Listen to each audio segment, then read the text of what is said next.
Dentro de la proclamación que había llegado al Evangelio había surgido un problema de índole histórico, de índole administrativo. El imperio se había hecho cristiano. Constantino, a fin de buscar que la nueva religión llegara a los paganos, transfirió muchos de los ornamentos del paganismo a la iglesia. Ornamentos como cierto tipo de árboles sagrados, el incienso, lámparas, ofrendas votivas. Esas ofrendas votivas era por salud que usted había recibido de algún miembro de su cuerpo y hacía una ofrenda, un voto. Se levantaban templos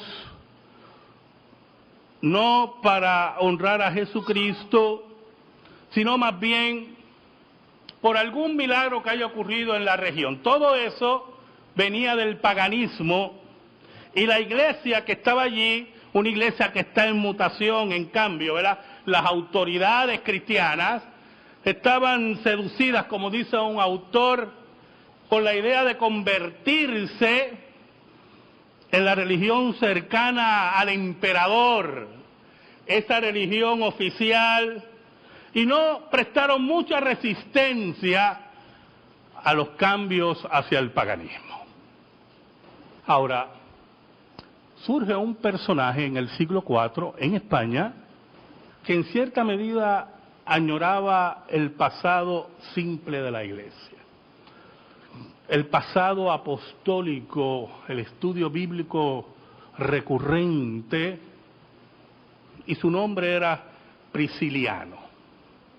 Prisciliano, lo que le interesaba era que entre las muchas cosas que estaba proclamando, era que la iglesia eligiera a sus obispos, en este caso, ¿verdad?, los ancianos, que la iglesia volviera a la lectura de la palabra de Dios, de la Escritura. Ya eso se estaba perdiendo, se estaba prohibiendo leer de otras religiones, lo cual para Prisciliano era algo inconcebible, porque los apologistas cristianos, para defender la fe cristiana, tenían que leer de los enemigos de la iglesia.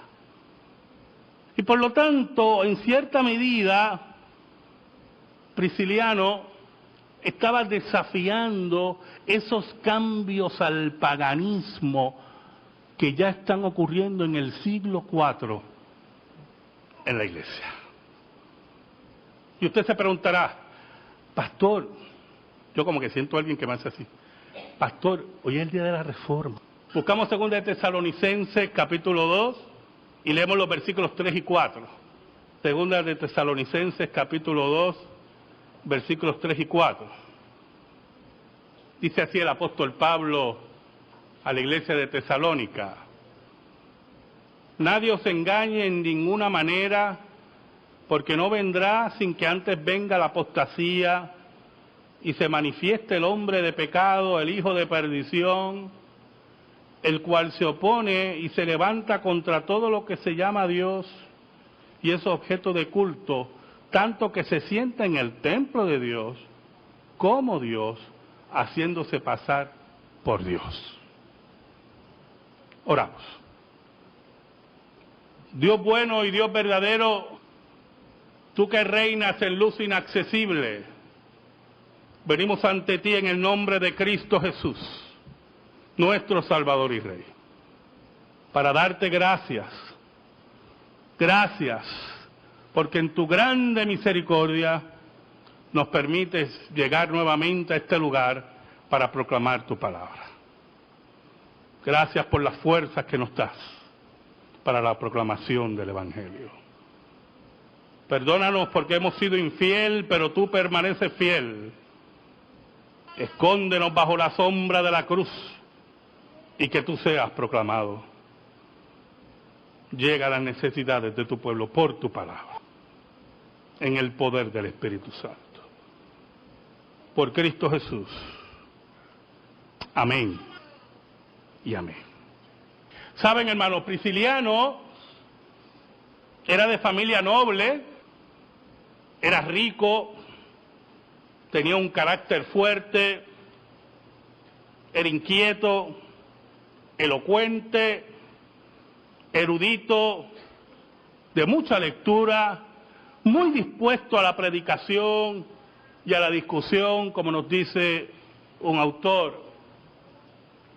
Y en sus lecturas, y por ser una persona culta y estudiosa de la palabra, y una persona que ha tenido un encuentro con Jesús, se daba cuenta que la iglesia de Cristo era llevada a un derrotero que la alejaba de la doctrina apostólica y que le negaba la accesibilidad al pueblo de la palabra de Dios. Era un laico, era un hombre de iglesia. Y había un problema, porque había un obispo, Higinio de Córdoba, que consideraba los acercamientos de Prisciliano y las insistencias de su grupo, los priscilianistas, como herejía. Y comenzó una persecución contra él. A diferentes sitios fue llevando su queja, a diferentes lugares de los obispos, y Prisciliano fue llevado a una esquina. Pero las acusaciones que se levantaban contra él fueron demostradas que eran falsas. Él lo que quería, y vuelvo a repetir, que hubiera un estudio más de la Escritura en la iglesia, que la iglesia se estaba alejando de eso. Quería una coherencia entre la fe cristiana y la práctica y de la vida de la iglesia. Quería que las iglesias eligieran a sus obispos. Y en ese mismo siglo, como las acusaciones contra Prisciliano no progresaron, fue nombrado obispo de Ávila. Para Idacio, eso fue inconcebible. Eso fue algo que no podía seguir. Y dio un paso, y esto es lo que yo quiero que usted escuche, hermano, y dio un paso que marcó al mundo occidental hasta que la Reforma llegó. Idacio acudió al poder civil. Es como si yo fuera la policía para acusar a alguien aquí porque está en contra de las doctrinas o yo no sé qué. Fue a donde el poder civil para que procediera a expulsar a sus seguidores de las iglesias. Y consiguió que el emperador Graciano condenara a Prisciliano y a sus seguidores. Ese paso, muy peligroso, hizo que la iglesia fuera uniéndose al Estado para perseguir a todos aquellos que no estuvieran de acuerdo con los obispos. Pero ¿qué pasa? Posteriormente, Prisciliano logra emularse y nuevamente se le dan los puestos a él, y por lo tanto el obispo enemigo de él, Idacio, no se quedó callado y entendió, y escuche bien, hermano, que la única forma que podía librarse de Prisciliano era que el Estado lo matara. Aprovechó un problema político por un general que se revela, Máximo, que quería hacer emperador y hace que Máximo y un grupo más arresta a Prisciliano y a sus seguidores. Y el Estado, el imperio, bajo el acuerdo de la Iglesia, torturó a Prisciliano, a sus seguidores, los desterró y a él lo asesinaron. ¿Cuál es el problema de todo eso? Ese día la Iglesia se acostumbró que a sus enemigos, para eliminarlos, solamente los tenía que matar. Y poco a poco la corrupción de la Iglesia siguió creciendo.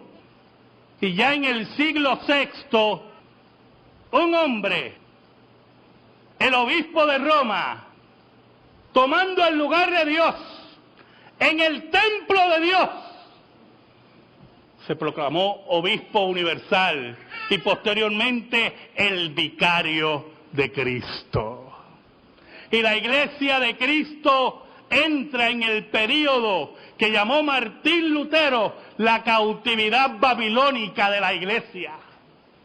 Los precedentes históricos que yo acabo de mencionar con la persona de Prisciliano fueron las bases para que posteriormente Roma, conjuntamente con el Sacro Imperio Romano, persiguiera a todo disidente y lo matara en la hoguera. Ahí se creó, ¿dónde está el abogado por aquí? El Estado de Derecho contra los herejes. Porque había en el templo de Dios un hombre ocupando el lugar de Dios y buscando la pleitesía que solamente a Dios le pertenece. Así que, si usted se ubica históricamente, porque ustedes y yo vivimos una gran felicidad, ¿oyó? Esto es el paraíso de la libertad religiosa, ¿oyó? En Houston, hace poco, una alcaldesa lesbiana que se cree que vive en Vietnam o yo no sé, en Corea del Norte, mandó a los pastores que antes de predicar el domingo, es que yo me quedo, yo leí la noticia y yo volví y decía, esto debe ser Cuba, déjame ver, no puede ser Houston, debe ser Cuba o debe ser Corea del Norte, que los pastores tenían que enviar sus sermones a la oficina para que un grupo de censores miraran los sermones para que no predicaran en contra del homosexualismo. En Houston, Texas. Y cuando usted crea un precedente legal, usted lo va a seguir. Y la Iglesia de Roma había fundado un precedente legal. La Iglesia se había corrompido, se había hecho pagana, se había hecho asesina. Quiero que usted se ubique históricamente, porque si la vida de tus hijos y de tu tierra y de tu negocio dependía de la Iglesia y de la espada de la Iglesia, nadie se atrevería a levantar la voz. Y los que se atrevieron a levantar la voz, como Juan Hus, fueron asesinados. Pero el Papa de Roma tenía un problema. El Papa de Roma no entendía que él no es dueño de la Iglesia. Y un día, un monje, y yo quiero hablar del carácter del reformado en esta hora, un monje entendió que lo que había aprendido del proceso de santificación para salvación no podía ser real. No podía ser cierto. Y en medio de su búsqueda espiritual surge un problema. Estamos en medio del Renacimiento y hay un Papa del Renacimiento en Roma. Primero estaba Julio II y posteriormente León X. Y León X quería terminar la Basílica de San Pedro que había empezado Julio II. pero no había dinero. Las arcas, y esto lo pongo entre comillas, estaban vacías. Y por lo tanto se decide que la doctrina de las indulgencias podía experimentar un cambio. Y escuche bien, las indulgencias siempre existieron en la Iglesia Católica, ¿oyó? Eso no fue un invento del siglo XVI. Pero las indulgencias se daban regularmente por una combinación de dinero y esfuerzo. ¿Oyó?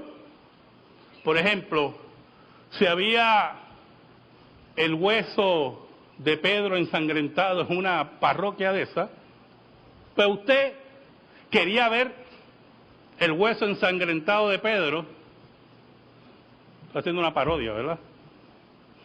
Y con eso ganaba indulgencia, pues usted iba a ese lugar, iba de rodillas, o lo observaba por un buen tiempo, o sea, hay una obra, ¿verdad? Un esfuerzo, y daba una ofrenda. Pero esas no eran las indulgencias que Lutero estaba enfrentando. Era la venta del perdón de Dios por dinero, exclusivamente por dinero. Era la venta de la conciencia de los creyentes por varios florines. Era la licencia, el permiso de Roma a seguir en tu vida de pecado después que tú pagaras a Roma lo que ella establecía. Era la mentira del purgatorio, que ibas a salir del purgatorio por unas cuantas monedas. Y en medio de la búsqueda espiritual de Lutero, llega ese problema a los oídos de este monje y a las puertas de Alemania.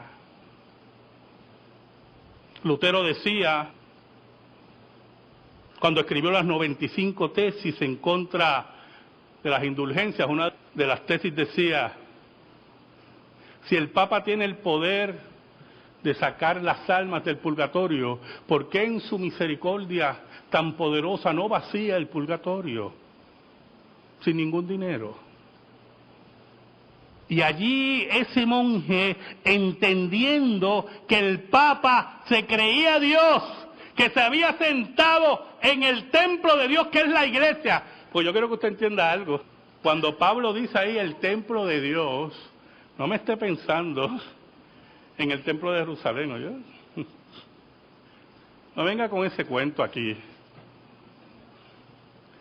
El templo de Dios es usted y yo. Y cuando alguien viene a sentarse en el templo de Dios como Dios, a buscar adoración como Dios, ese es el hombre de pecado, ese es el anticristo. Y Lutero entendió muy bien esa verdad, pero amaba a su iglesia. Y decide hacer una discusión de monjes, como le dije a los hermanos en Ponce el viernes, una discusión teológica. Y escribe las 95 tesis en latín para esa discusión teológica. Pero ese sí era el problema de Lutero, como decimos aquí en la reseña en nuestro programa. Que ese era el plan de Lutero, pero ese no era el plan de Dios. Había llegado la hora de derribar a aquel que estaba en el templo de Dios, como Dios, y buscando adoración como un ser divino. Y poco a poco en la controversia se va formando el carácter de Lutero y el carácter de la mujer y del hombre reformado. De aquellos que saben identificar la mentira por la Escritura, aquellos que saben lo que sienten y lo que son. Porque aquel que sabe lo que es y lo que siente no retrocede ni una sola pulgada. Cuando Martín Lutero entendió que Roma no estaba dispuesta a cambiar, que Roma quería agarrarse de su paganismo heredado de los cultos de misterio del Imperio Romano, cuando Lutero entendió eso, su carácter llegó al crisol y supo quién era y supo qué sentía. Por eso Lutero escribía: yo debo obediencia al Papa como la obediencia que le debo al Anticristo. Porque aquellos que vienen a asesinar a la iglesia de Cristo son el Anticristo. Ahora hay algo muy interesante en este proceso.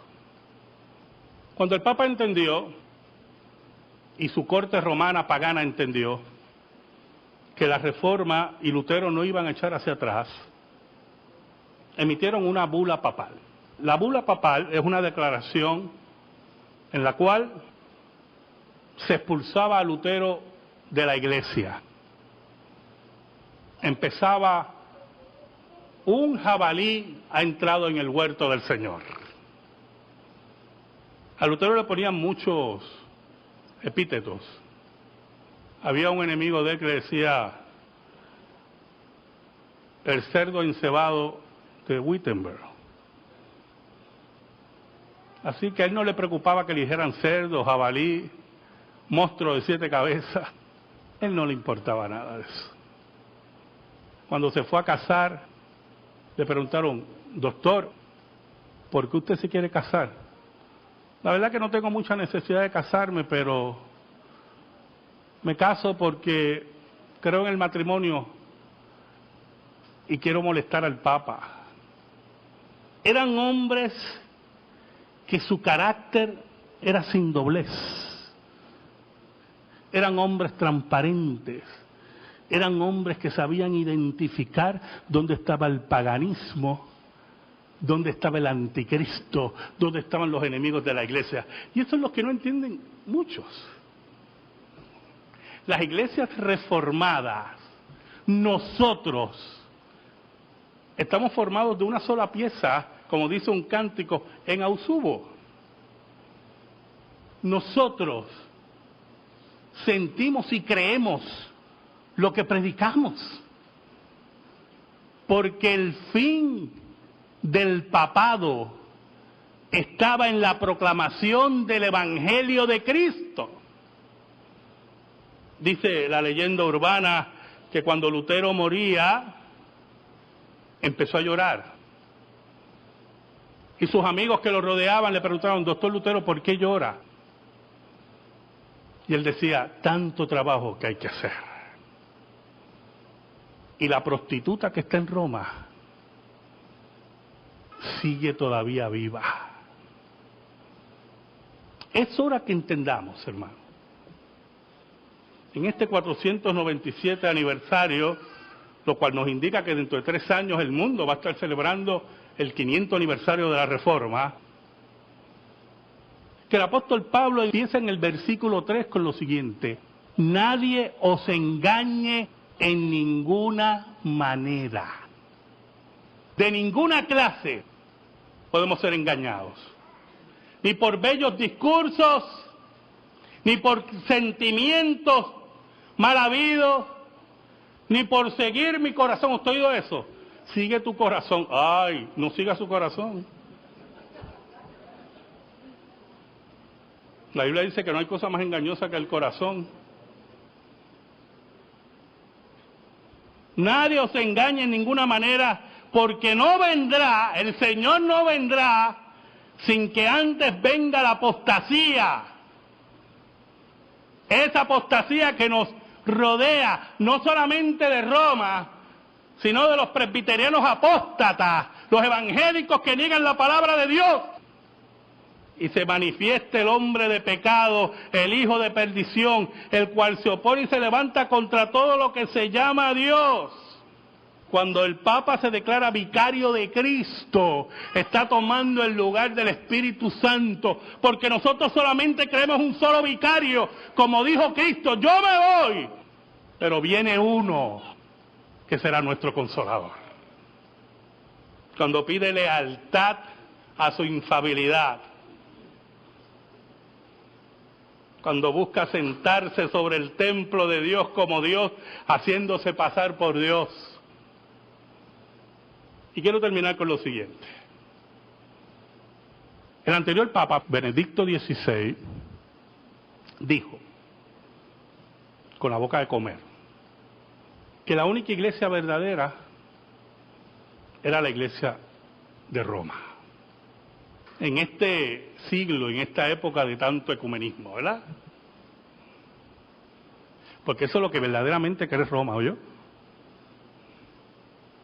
No se deje engañar, como dice el apóstol Pablo, no se deje engañar por nada. Y cuando hizo la declaración, los ecuménicos a favor de Roma hicieron silencio, porque su carácter es el carácter de los cobardes. Pero los que están claros alzaron la voz. Y una de las declaraciones que supe fue: el anticristo no nos tiene que dar a nosotros órdenes, ni enseñarnos cuál es la verdadera iglesia. Cuando Francisco subió ahora a la curia romana, muchos tienen mucha esperanza en él. Entre ellos Ricky Martin, que dijo que había vuelto a orar el Padre Nuestro. Tiene la gran esperanza de Roma. Ricky Martin. Cuando nosotros entendamos a quién nosotros servimos,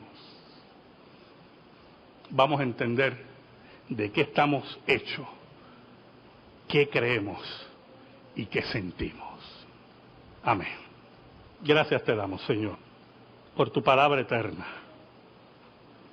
Y te pedimos, Señor, en el nombre de Cristo, que esa palabra sea sembrada en nuestra vida y en nuestro corazón. En el nombre de Jesús. Amén. Y amén. Estamos en silencio, hermanos.